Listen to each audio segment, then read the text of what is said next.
आप बात कर रहे थे दहशतगर्दी के हवाले से, ज़रा वज़ीर-ए-आज़म के साथ भी थे। एक वीकेंड पर बहुत ही अफसोसनाक वाक़या, बल्कि वाक़यात हुए बलूचिस्तान में, और अब तक भी जो दहशतगर्द मारे जा रहे हैं वो तकरीबन 177 दहशतगर्दों की तादाद बताई जा रही है।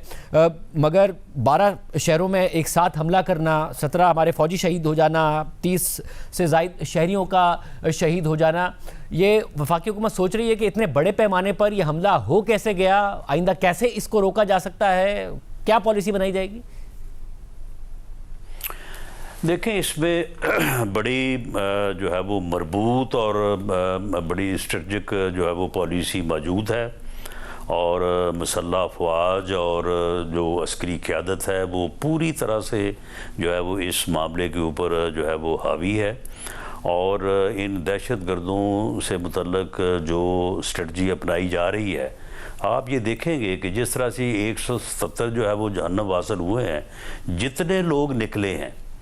जितने लोग जो है वो दहशत गर्दी के लिए और बेगुनाह बेकसूर लोगों को शहीद करने के लिए जो है वो सामने आए हैं, सभी जो हैं वो या पकड़े गए हैं या मारे गए हैं। तो ये सिर्फ यानी उनका मकसद ये था कि वो एक ऐसी सूरत हाल पैदा करें कि जिससे जो है वो पाकिस्तान का एक रियासत के तौर पे जो एक वजूद और जो एक तसर है उसको जो है वो डैमेज किया जाए। लेकिन ये आपने देखा कि वो किसी जगह पे भी जो है वो हमारी लॉ इन्फोर्सिंग एजेंसीज के सामने जो है वो टिक नहीं सके, खड़े नहीं हो सके। जहाँ कहीं भी वो ठीक है निहत्थे लोगों को आके उन्होंने यरगमाल बनाया, आके उन्होंने जो है वो शहीद किया, लेकिन जैसे ही फोर्सेस जो है वो उनके ख़िलाफ़ एक्शन शुरू हुआ, दुम दबा के भाग गए हैं। ये जो कहा जा रहा है कि वो दंदनाते फिर रहे हैं, कहाँ दंदनाते फिर रहे हैं, वो तो दुम दबा के भागे हैं हर जगह से। मगर साहब, क्या इस पॉलिसी पर भी हो रहा है कि इतनी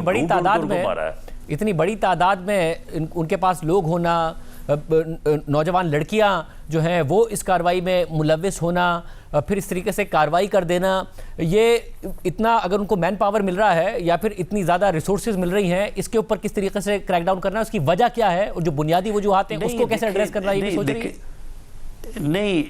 नहीं देखें शाहजेब, एक इतना बड़ा दुश्मन जो हमसे 5 गुना जो है वो बड़ा है साइज़ में भी, और इकॉनमी उसकी शायद हमसे इससे भी ज़्यादा बड़ी है, वो जो हज़ीमत उसको उठानी पड़ी है, जिस तरह से हमारी अस्करी क़यादत और हमारी मुसल्लह अफ़वाज ने उनको जो है वो पूरी दुनिया में ज़लील करके रख दिया है, और पूरी कौम को जो है वो इज़्ज़त और फ़ख्र से हमकनार किया है। अब वो दुश्मन जो है वो पीछे है।